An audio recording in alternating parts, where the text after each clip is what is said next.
Welcome to CEO Money. I'm Michael Yorba. Thanks for joining us. I have Caris Ajuzie, accountability coach and community host with us right now. Learn with Caris and learnwithcaris.com. Caris, welcome to the show. Thank you. Thank you for having me. I'm glad you're here. All right.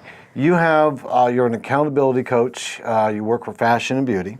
And you also are the founder of Fashionpreneurs, right? Yes, Fashionpreneurs Tell Lounge. us about it. So the Fashionpreneurs Lounge was something that I created because of a need for community. I had hosted a fashion show last year, and it was such a struggle trying to get all of the moving parts together. So I figured, well, if there was a community of all of those people in one place, it would have been so much easier for us to just leverage our resources and get this going. So I started looking in Dallas to see if there was anything else like a Fashionpreneurs community. And there's a lot of community here in Dallas, but there's not one specifically for the Fashionpreneurs Lounge. So I started it last year, and before I knew it, we were hosting events and people were showing up, and it was actually something that people wanted.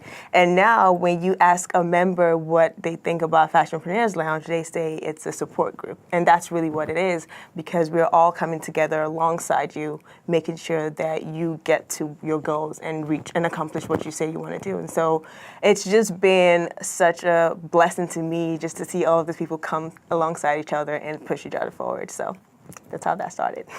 Okay. Now, what are we going to be doing? Accountability coach. Tell me about that. So I have been an e-commerce consultant over the past couple of years. But what I started to find out was that the people I was working with, it wasn't like they didn't know what they were supposed to do. They just were not doing it. Okay, I know the feeling. We would have this meeting and we would talk about all this, and they're like, yeah. And then by the time we have another meeting, they're like, yeah, this happened and that happened.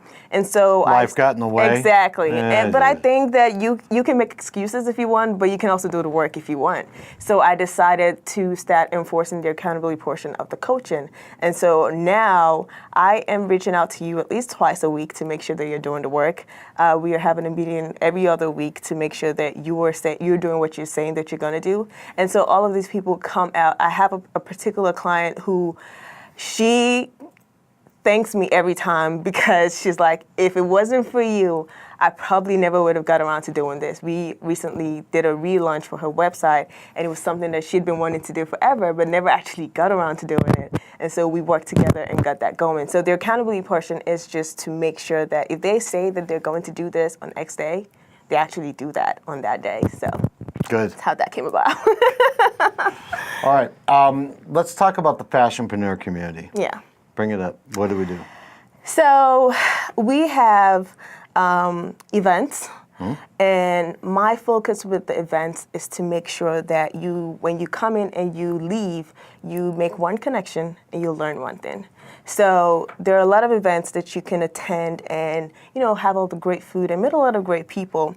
But I wanted mine to stand out in the fact that, one, it was geared towards the fashion community, and two, you actually learn one thing that you can implement in your business. I can't tell you how many times people come in and the next time I see them, they're saying, yeah, after that meeting, I went ahead and I did this, and now this is happening, and blah, blah, blah. And just that feeling of seeing other people just like you doing all the things that you want to do makes you get a little more serious and get around to doing it. And so we are a membership community, and we have an app where we keep up with each other on the go. So if we're not having live events, you can still meet other fashion entrepreneurs in your area via the app. And so you get in over the app. If you have questions, people can answer it. We have monthly virtual meetings. We have member-only meetings. So the whole point is to make sure that there's kind of like a family of people that you probably never even met, but then when you eventually see them at the live event, you feel like you've known them because you've been having all this interaction with them via the app. So that's what we're doing with the Fashionpreneurs Lounge. When's the next event? Probably in December. Okay. Yes. Soon. Very soon. I'm thinking about doing something a little artsy. So there's a painting class here in Dallas that allows you to make your own scarf. And so we are talking about trying to get out and do that. Since it's fashion, it'd be cool to get out and make our own scarves. Oh, yeah. I know a few people would love to do that. Exactly. So, yeah, that's something we're working on and having that done in December to close out the year. Okay. All right. You wanted to bring up that it's not just entrepreneurs meeting entrepreneurs and coaching each other, there's also financing involved. Yes. So some people, we have a lot of designers in the group, and some of them are trying to figure out what is the best way to go about this. Manufacturing your own product can be a very stressful journey.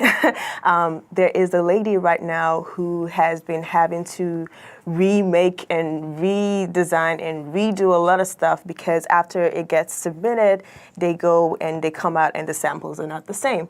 And so eventually this starts to cost money, and people are like, well, do I continue to fund this by myself? Do I go ahead and get a loan? Like, what can I do? And I typically do not like to tell people what to do. Okay. Just because it can come back, and just because it worked for somebody else doesn't mean that it works for you. Exactly. But what I like to tell them is to make sure that they're very well informed. So make sure that you're doing all your research. Make sure that if you're deciding to take out a loan, that you know what the interest is, you know what you have to put down, you know what that means for you, where you are financially. I am a huge fan of bootstrapping because I think that if you really want to do something and you don't really have a lot of money and you don't want to get extra money, you will find a way somehow. Right. So for me personally, I would bootstrap it.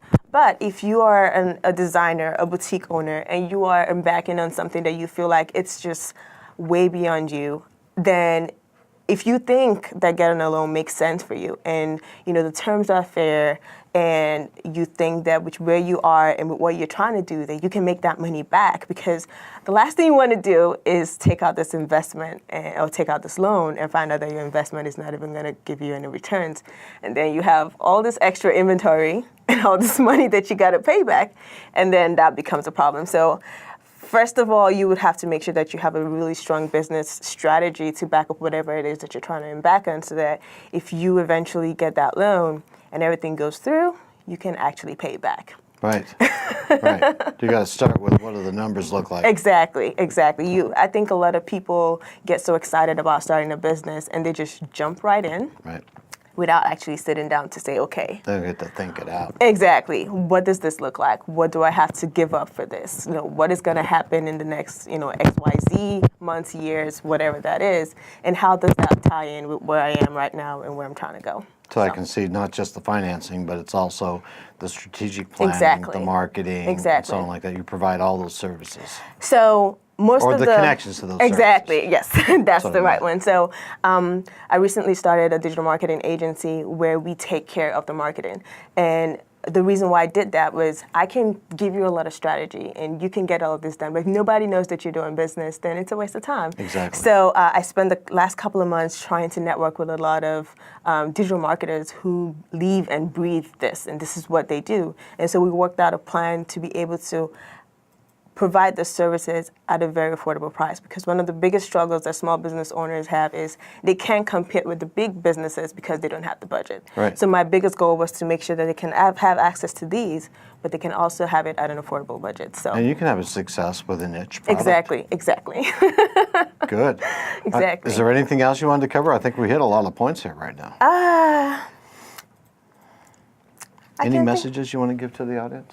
I would say that if you are deciding that you want to take the path to business, you want to make sure that you have a good strategy backing up what you're going to do. Marketing is a very, very big part of having a business, and it's something that a lot of people leave out. So you want to make sure that you have some kind of a marketing strategy, and it doesn't have to be a lot. There are several different ways that you can have marketing at affordable prices and still get that goal that you're trying to reach with your business. So that's what I would say with that. Good message. Thank you. All right, you've been watching CEO Money with Michael Yorba. Thanks for joining with us. Like us on Facebook, follow us on Twitter, and subscribe to our YouTube channel.